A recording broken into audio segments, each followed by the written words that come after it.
Howdy everyone, welcome back. This is Pete, the roaming prepper, and I wanted to welcome you once again to another one of my Thursday technical videos. Today I'm going to do something a little bit different. I used to do it early in the channel, and I want to be sure that I bring it back every so often because it's one of those essential things we all need to do, which is food prepping meats. Now again, this is under the assumption you have a way to either freeze the meat or cool the meat.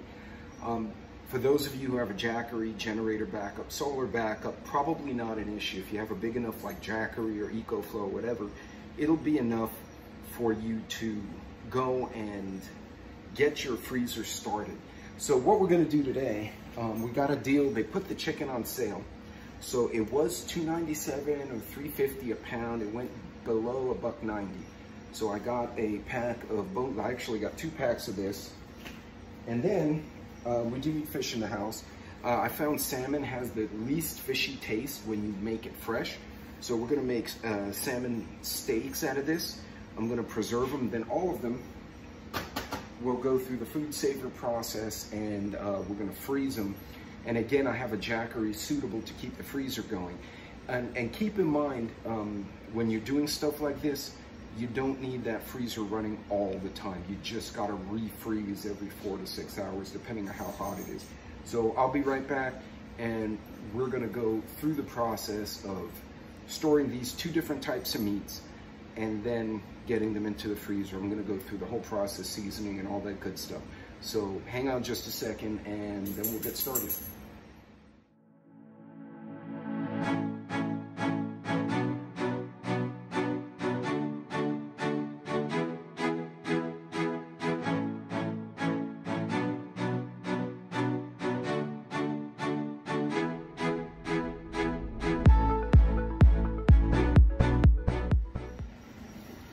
Okay folks, so to get started, obviously I have my chicken breast here.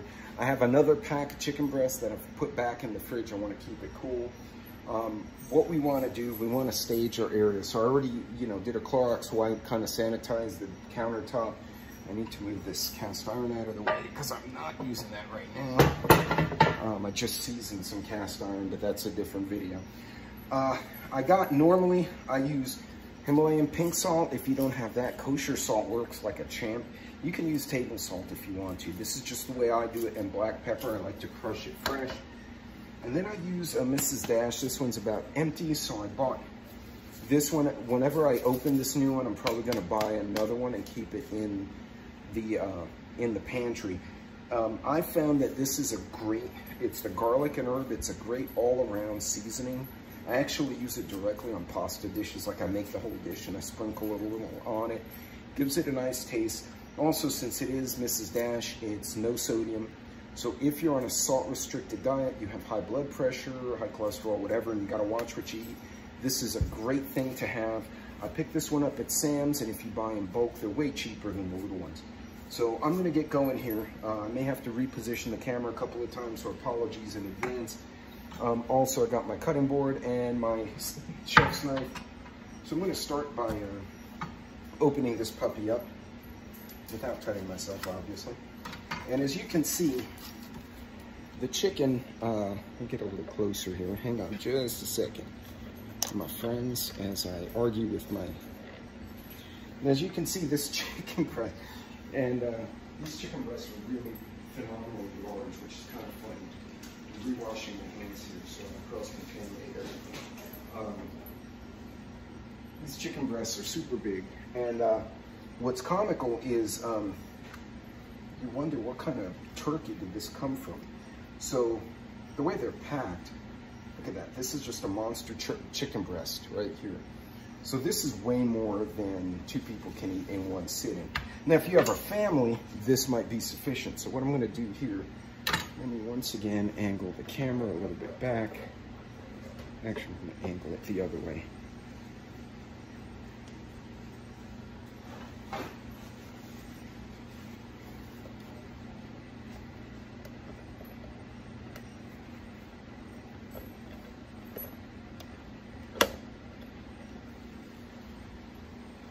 Okay, so what I'm going to do first and foremost, I'm going to remove the extra fat. It's not something we particularly want in the breast. So let's just remove that. That's gonna go here. Remove this puppy over here. This you could probably cook anyway. I might saute that later, make it into a dog treat, which I'm sure my corgis will appreciate. The Papillon would like it too, but usually he gets beaten up. Now this is a lot of freaking chicken. I don't know what shape this chicken was. But what we're gonna do is I'm gonna butterfly this, because that's more than we can eat in one sitting. And by butterflying it, I actually am creating 2 meals out of 1 breast. So this package has 4 of these large chicken breasts in here. Look at that, like that's massive. So again, now we go to the salt and the pepper. So I'm gonna do the salt and the pepper, and I'm gonna do them separately. Another pepper. And obviously I'm gonna have to wipe all these down because I'm touching raw chicken and I'm then using these dispensers. So there's other ways to do it. This is just fastest and most convenient for me. One of the things that I struggle with is being able to find time for this kind of project. So you see how I seasoned them? They're both nice. I'll kind of pick one up for the camera, you know, and you season to your liking. Other people I know will marinate them, which is actually a completely legitimate idea. So I'm gonna take another one of these, you know, pterodactyl breasts over here. This pterodactyl breast over here, and I'm gonna cut off that extra fat, and it has that rib meat thing there, which I'm not a fan of, so we'll just take that puppy out as well. We don't need to be grossing each other out in the apocalypse. But remove, you know, and trim how you deem fit. Some of you may not care if that's there. Others may have picky family members who may get grossed out. Actually, there's a piece of rib, like actual bone in there, so we're just gonna take that out. And that's the other thing, when you get these bulk processed chicken breasts, it's not always cut the best. You know, if you get it at a butcher shop, it comes out way better most of the time, but sometimes you get the better deals. I didn't cut that quite evenly, but that's okay. That's not gonna be a showstopper. And let's do the Himalayan salt again. As we'll just flip it over and do both sides now. And now this chicken was due to expire a week from now. So it was relatively fresh and recently arrived at the store. So there's no reason why I can't, you freeze it now. Now some of you will can it, and that works even better because then it's ready to eat. Obviously at some point I will have to cook this. So that's one of the advantages of canning over food savoring, is obviously in the can, the food should already be cooked. So when you open it, you can eat out of a can. Obviously, I don't have that option. I'm gonna have to cook this at some juncture. So I'm gonna continue doing this. I got quite a few of these, so I'm not gonna take up all the time in the video. But this is basically, very quickly, how I season these puppies. And then put some Mrs. Dash on here. Actually, I forgot to do that on this guy, so we'll do that now. And when you freeze it, it actually, God, you can smell the garlic on this. I love that smell. I grew up with Italians and Armenians, so I love garlic and olive oil and all that good Mediterranean stuff. Yeah, this is basically what I do. So I'm gonna keep going through this, and then what I'm gonna do is, once I'm done, I'm gonna food savor the chicken, then clean everything up, and we're gonna move over to the fish. But I've had a few folks reach out and be like, hey, I don't own a food saver, you know, how do you use it? What does it look like? This is one of the ways you do it. And I'm eating chicken from over a year ago. Like, there's some stuff from 2021 that I'm thawing and cooking, and it comes out beautiful. It's perfectly good. You just leave it in the fridge overnight. It thaws out nicely, and then right to the griddle or grill, wherever you're gonna do with it. Put it in the Instant Pot. You could put it on a skillet, however you're gonna cook the chicken. So I'm gonna continue this, and then we'll come back. We'll food savor this first batch, and then we'll move to the fish. Okay, so I've got the first batch of chicken cut up, seasoned. I'm ready to preserve it. So this is a Foodsaver. There are other types of vacuum machines on the market. I happen to like this one. I got this on sale actually. Normally goes for a couple of $100, at least at the time. And I got it for just over 100 because they were trying to clear out, liquidate a store, and I was able to get my hands on it. So this particular model, it has the vacuum sealer for mason jars and other types of containers, and then your bag kind of stores in here. And today I'm using an 11-inch by 16-foot roll, so much like this one, but that's in there already. Has this little cutting arm, so what you do, I pull the amount of bag that I think I need, and you take this little wheel and run it across, and it snips. Now, if you didn't see my video, and I do have videos on how to use a Foodsaver, what you do, you want to seal, so you have a seal button here, so you hit seal, you see the red light comes on, and then what you do, you take one of the open ends like this one, and you put it, and you kind of put it so the curl faces down, and you do one of these, and you go, okay, maybe not, and you heard it grab.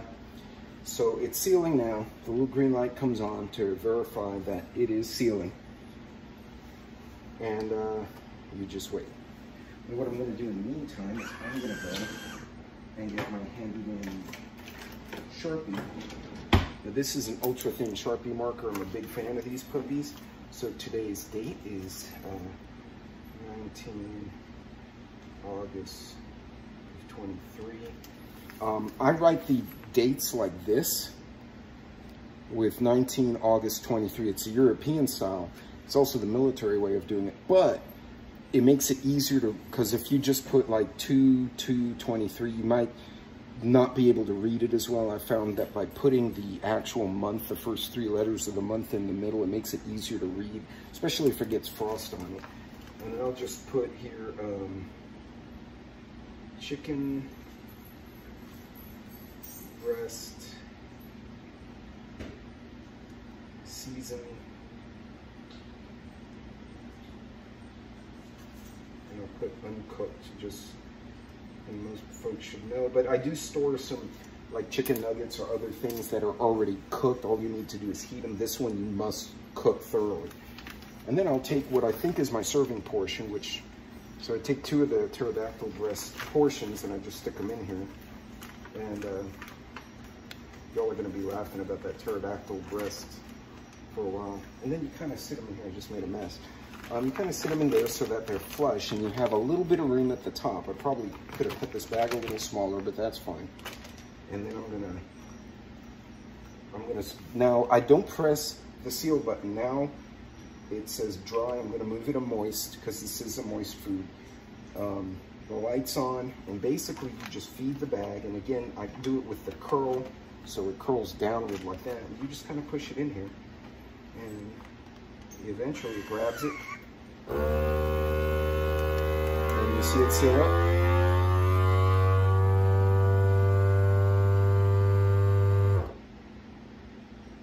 Then it waits. See, the green light shows the amount of vacuum that it believes it takes. So as it gets harder to pull air, the green indicator goes closer to the red. Once it reaches the end, it starts to seal, and there you go.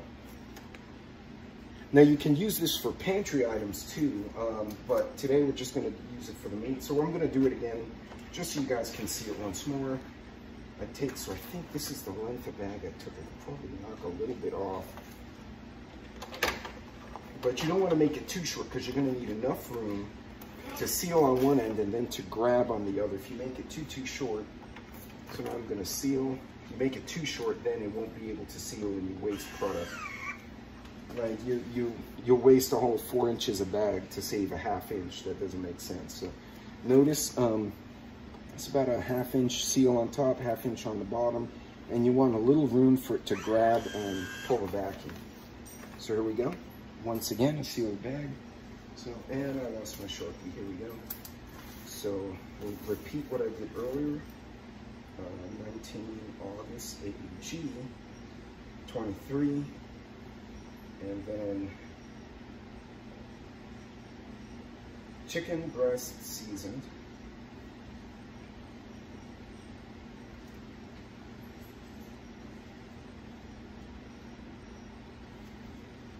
And then make sure this uncooked in case someone else besides me goes in there at some future point.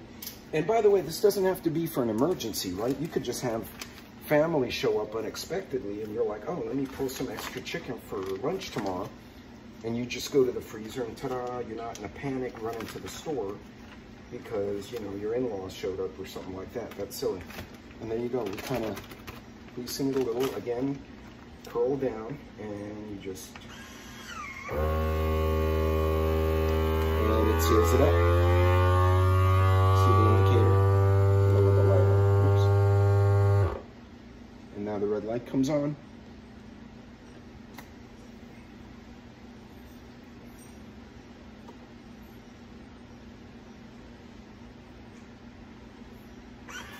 And there you go.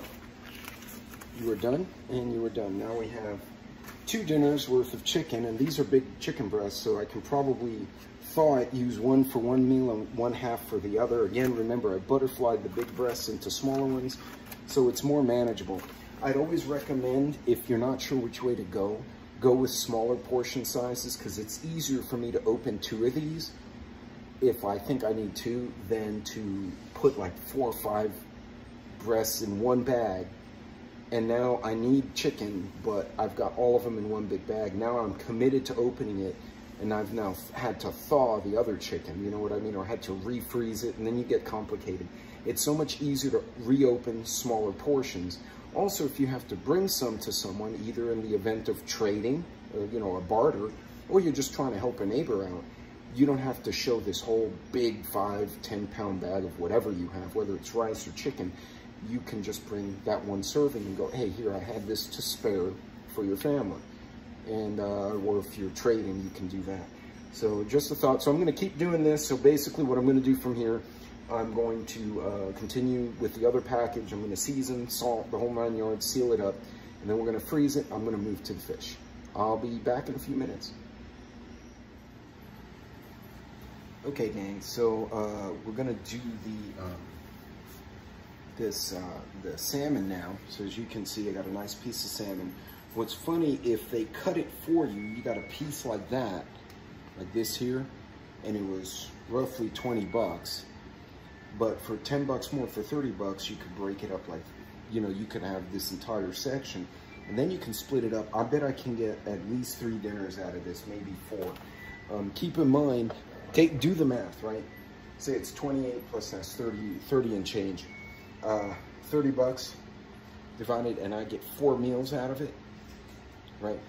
That is not very expensive at all. You go and get any kind of cooked dinner somewhere else, it's gonna cost you 30 bucks just for one plate. So for the fish, it's a little different, right? Because, and I swap cutting boards, just so you know. I use Clorox wipe and a little bit of bleach spray, and I cleaned up the countertop because I don't want to cross-contaminate. Salmonella is real. You will cross-contaminate, and you can absolutely make someone sick or yourself sick if your hands, you wind up after you're done doing this, you touch something else and eat, you get someone sick. There's no need for that. It's always good to maintain proper hygiene. Not paranoia, proper hygiene. So anyway, for the fish, it's different. So I'm gonna cut open the fish, and we're gonna, there we go. Try not to drop it on the floor, although Bentley might enjoy that. Now, what you'll notice is on the other side of the fish is the skin, right? Now, when we cook it, I actually put it skin down. So I put it skin down, so I don't want to remove the skin at all. Actually, I want it exactly like it is. So I'm basically gonna just open it up like this. Now, for this particular type of fish, the seasoning's the same, right? I'm gonna use the pink salt, and actually, I may skip the pink salt. Actually, I'm gonna go straight with kosher, which is what I got here. So we're gonna use kosher salt, black pepper. You can use the garlic and herb, but I might switch. No, I'll use the garlic and herb now.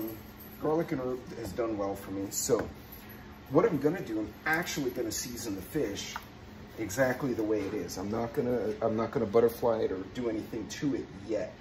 So to make my life easier, what I'm gonna do, I'm just gonna take this kosher salt, right? Take that little grinder. And again, you don't have kosher salt, not a big deal, use table salt. Now, I always throw a little salt there. Remember, if you're salt sensitive or you have a salt diet restriction, you could skip this, right? You could go straight to the Mrs. Dash and the black pepper if you want. Just do a little bit of black pepper. Okay. Do the black pepper. Let's try that again. Right. And you season to your liking, right? I like to throw a bunch on there. The salt does not hurt as far as preservation. If anything, it helps. So now, take my little Mrs. Dash, and again, you can use something else. Now, for steaks, I actually love using this. My son gave it to me when I went to visit him in Hawaii, and it's great. It smells so good. It makes the steak smell good. You can even throw this on the steak. Same with this stuff. Actually, you could actually start cooking the fish and then just kind of sprinkle this on top. You're not going to hurt it. Normally, I saute the fish and then bake it. Sometimes I just straight saute it with a little olive oil. So we're going to give it some happiness over here. And that's pretty much it. Now, cutting it. So unlike the chicken breast, where I basically, I just split them and put 2 in a bag, right? And made a meal out of that. The fish, you got to measure a little bit differently. So what I'm going to do, I'm going to take this, I'm trying to take this big bad one. Oh, hey, look. Bonus tail. All right, well, I got to season that now. But anyway, so, shit. And then I got this stuff all over my fingers. Haha. Throw a little bit of that. I don't think that's going to hurt anything. Ta-da, and that'll be good. We'll just call it good there. So a good rule of thumb is 3 to 4 finger thickness. Let me turn that camera a little bit. We'll give you about a serving. So if I go 3, because this is a really thick portion here. So 3. So if I go a hand, that should be 2 servings. That actually looks big. So I'm going to make this one right about here. That's going to be, I'm eyeballing this, right? It's not an exact science. And then give it 3 more fingers. That sounds funny. And basically split it like that, right? If you want to do it another way, give it about 1 inch of steak. And especially in this thick part, that's a lot of fish. So you just split it like that. And 2 of these will make 1 meal. So there's 1 meal, 2 meal. So they would have charged me 20 bucks for just that portion of the fish. I got all this other fish for 10 bucks more. I'm gonna get at least, and I bought it in already pre-cut, this same amount of fish, it probably would have cost me 60 bucks. I'm saving a bunch of money here. And again, we eat fish like every other week, you know, once a week. The salmon I found is really good. The canned salmon is a little bit fish stinky, but that's okay. But yeah, there you go. And we're gonna keep doing this. And what I'm gonna do, I'm actually gonna move these guys, right, maybe not. I might just wind up having a bag them right there. And then we're gonna do this again. And that's probably a little big. So, and again, I'm typically cooking for 2, so I'm gonna pack it for 2. All right, so I'm gonna pack these steaks in pairs. But, oh, hey man, good job, Pete. Dumbass. I checked the bottom of the fish for the stupid packing thing. Ta-da! Prepper fail. I completely forgot about that. That's my own fault. I'll look back here now. These are good. So there you go. 1 meal, 2 dinners, 3 dinners. That's not including you make some rice or green beans, whatever on the side. Golden, right? So I'm going to move this over a little bit and figure out how to finagle that. But what I'm going to do is the same thing. I'm going to cut. Now these bags can be a bit smaller because, as you can see, the volume of fish is much smaller than the volume of chicken, right? So, and this fish is actually very filling. It also has a lot of good oils. So in an emergency, you're getting a lot of vitamins out of the salmon. So I'm going to cut these up. I'm going to seal them.